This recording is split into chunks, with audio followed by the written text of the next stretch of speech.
बिस्मिल्लाहिर्रहमानिर्रहीम। लाखों करोड़ों दुरूदो सलाम मोहम्मद मुस्तफ़ा सल्लल्लाहु अलैहि वसल्लम और आले मोहम्मद पर। मैं हूं उमर दराज गोंदल। आज की सबसे बड़ी खबर क्या है?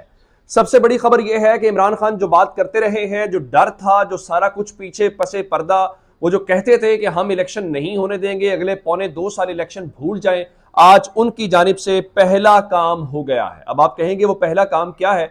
मैंने आपको खबर दी थी कि आज इलेक्शन कमीशन ऑफ पाकिस्तान के अंदर मुख्तलिफ इदारों को बुलाया गया था।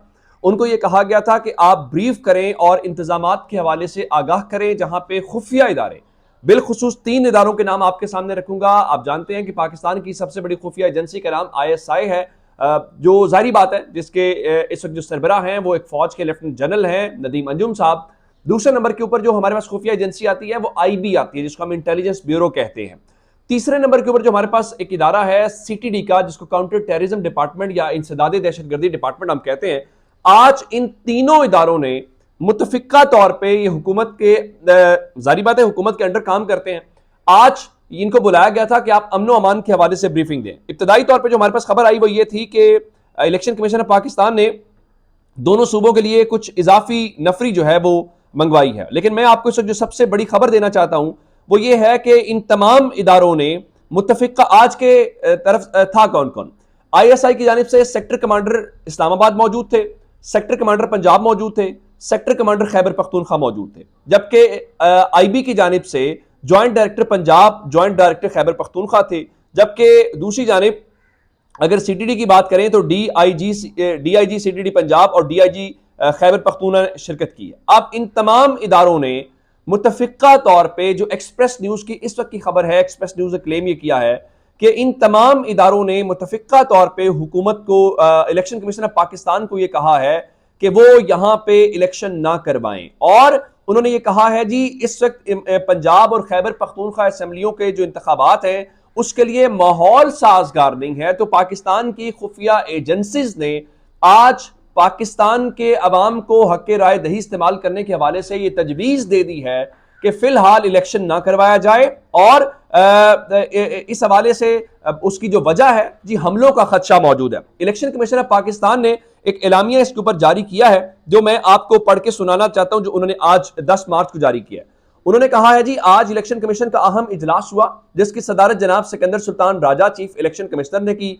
इजलास में मौजूद मेंबरान इलेक्शन कमीशन के अलावा सेक्रेटरी इलेक्शन कमीशन और दीगर सीनियर अफसरान election commission, law enforcement agencies और हसास इदारों के नुमाइंदगान ने शिरकत की। कमीशन को सूबा पंजाब और खैबर पख्तूनख्वा में अमन अमान की सूरत हाल और दीगर उमूर पर तफसीलन ब्रीफिंग दी गई। इस ब्रीफिंग का मकसद सूबों में पुरअमन इंतखाबात के इनेकाद को यकीनी बनाना है। मीटिंग के इख्तिताम पर कमीशन की तरफ से चीफ इलेक्शन कमिश्नर ने तमाम इदारों का शुक्रिया अदा किया और कहा कि इस ब्रीफिंग की रोशनी में कमीशन को इलेक्शन के पुरअमन इनकाद के सिलसिले में मुख्तलिफ फैसले करने में आसानी होगी।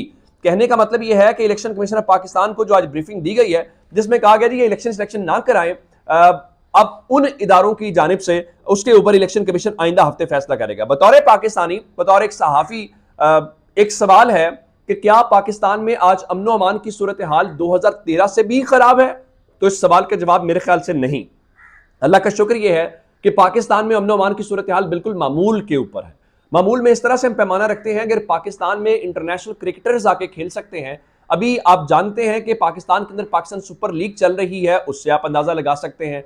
न्यूजीलैंड की टीम ने आना है, अफगानिस्तान की टीम आ रही है अगले चंद दिनों के अंदर। तो इसका मतलब यह है कि फिर कौन सा पैमाना है जिसकी बुनियाद के ऊपर आप ये कहें?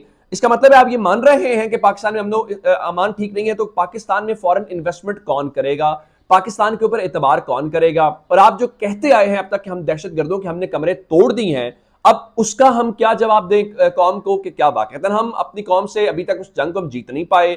क्या अभी तक चंद जो शरपसंद अनासिर हैं वो इस कौम के ऊपर हावी हैं? तो मेरे ख्याल से ये इलेक्शन अगर इस बुनियाद के ऊपर हो गया, अब आपको ये जानना है ये तमाम वो इदारे हैं जो हुकूमत के मातहत इदारे हैं, और आइंदा भी कोई ऐसा मामला आया करेगा तो फिर आप कैसे करेंगे, ये एक मुश्किल फैसला है। दूसरे नंबर के ऊपर चल के अब इस सारी सूरत हाल के अंदर किया क्या जा रहा है? इस सारी सूरत हाल के अंदर सूरत हाल इस वक्त ये है कि हर वो आवाज जो इलेक्शन को रोकने के लिए है, वो इस वक्त टीवी के ऊपर उसको कवरेज मिल रही है, उसको प्रमोट किया जा रहा है। मिसाल के तौर के ऊपर आज पेशावर प्रेस क्लब के अंदर कुछ कबायली अमायदीन ने प्रेस कॉन्फ्रेंस की। ये कबायली बेचारे बहुत बार एहतजाज करते हैं, उनके बहुत सारे मसले हैं, उनके हुकूक के लिए लड़ने वाली तंजीमें हैं, जैसे कि आप मंजूर पश्तीन हैं, दीगर सारे लोग हैं। उनको कवरेज नहीं मिलती।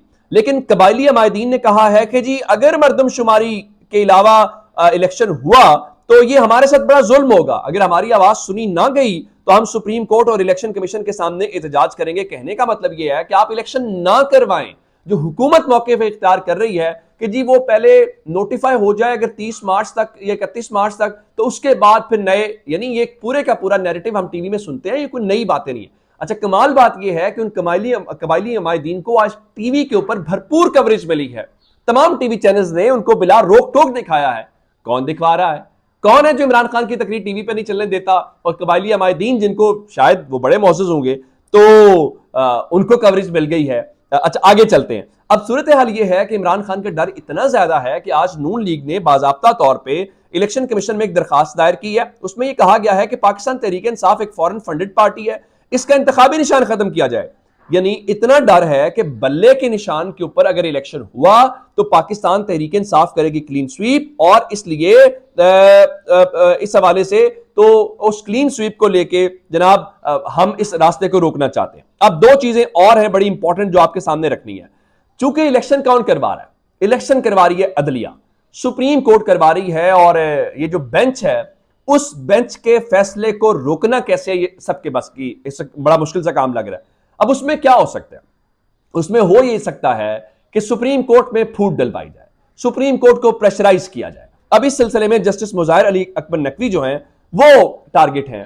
पहले वो एक टाउट वकील से करवाया गया, फिर नून लीग के लॉयर्स विंग ने कर दिया। आज पाकिस्तान बार काउंसिल ने मुज़ाहिर अली अकबर नकवी साहब के खिलाफ जो है वो रेफरेंस दायर कर दिया है, और वो ऑडियो शाडियो वाला मामला जो है उसके अंदर किया। अच्छा, मैं एक खबर आपको देना भूल गया, मैं वो बताना चाहता हूं कि इलेक्शन के हवाले से एक और डेवलपमेंट जो हुई है, फिर मैं सुप्रीम कोर्ट पे आ जाऊंगा। पंजाब असेंबली की 297 नशिस्तों के लिए ब्यूरोक्रेसी से 297 रिटर्निंग और 36 डिस्ट्रिक्ट रिटर्निंग अफसरान तैनात किए गए हैं। एजुकेशन डिपार्टमेंट से 594 असिस्टेंट रिटर्निंग अफसरान भी तैनात कर दिए गए हैं। चूंकि आज ये मैंने आपको बताया था कि वो जारी होना बहुत जरूरी है, क्योंकि आपने कागजात नामजदगी करने हैं और कल पब्लिक नोटिस होने हैं, तो ये एक डेवलपमेंट। अच्छा, वापस अदलिया वाली खबर की तरफ। अदलिया वाला जो मामला है, तो ये जरूरी है कि अदलिया को डिवाइड करके प्रेशराइज किया जाए। अब ये बाकायदा तौर पे आपको पता है पाकिस्तान बार काउंसिल ज़ाहिरन वुकला की नुमाइंदा जमात है, लेकिन पाकिस्तान बार काउंसिल लग ही रहा है कि एक खास पर्टिकुलर ग्रुप है उसके मफादात का तहफ़्फ़ुज़ करती हुई नजर आई है।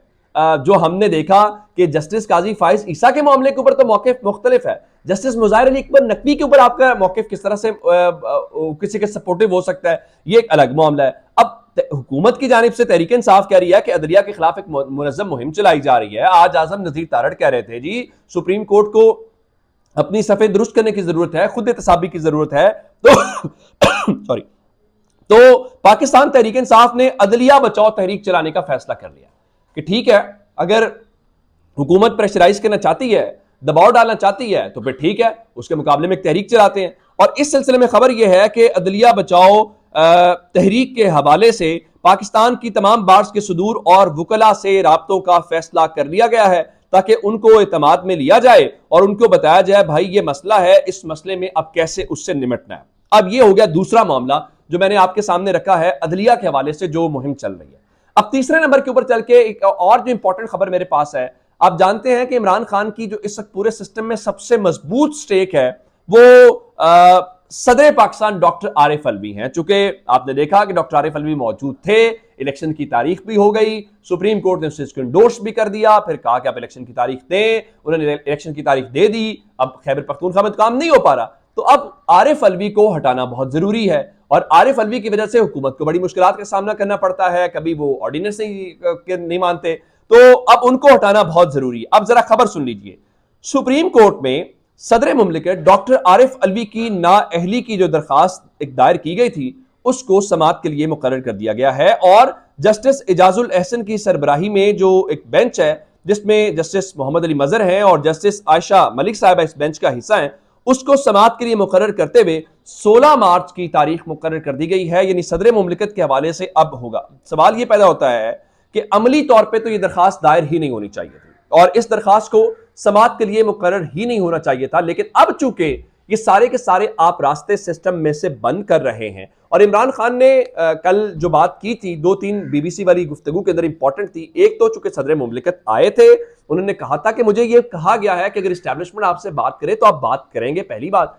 दूसरा उन्होंने कहा था हमारा ख्याल यह था कि कमांड चेंज होगी तो हालात में बेहतरी आएगी, लेकिन हमारे लिए उसमें कोई बेहतरी नहीं आई और हम ये समझते हैं कि हमारे ऊपर सख्तियां मजीद बढ़ गई हैं। तो मेरा ख्याल यह है कि अब ये जो 2 रुकनी बेंच है, बताया 2 रुकनी बेंच है 3 की बजाय, वो जो 2 रुकनी बेंच है वो सदर मुमलिकत को अगर डिस्क्वालीफाई कर देता है तो ये भी एक अलग सी नजीर होगी 18th अमेंडमेंट के बाद कि सदर मुमलिकत को आप किस तरह से करते हैं। अब एक खबर और है मैं आपसे जो शेयर करना चाहता हूं, वो खबर यह है एक चौरी सरवर नामी यहाँ पे शख्स था जो पंजाब का गवर्नर था। अब ये डबल गेम कर रहा था, इसकी डबल गेम पकड़ी गई और जब डबल गेम पकड़ी गई तो उसके बाद पाकिस्तान तहरीक इंसाफ ने इसको पंजाब की गवर्नरशिप से हटा दिया और जब पंजाब की गवर्नरशिप से हटाया तो इतलात ये थी कि क्या ये पीपल्स पार्टी में शामिल हो गए, क्या ये साहब नून लीग में शामिल होंगे, नून लीग से ऑलरेडी आ चुके हैं, तहरीक इंसाफ में रह चुके हैं, पीपल्स पार्टी के साथ इनकी बनती है या नहीं बनती।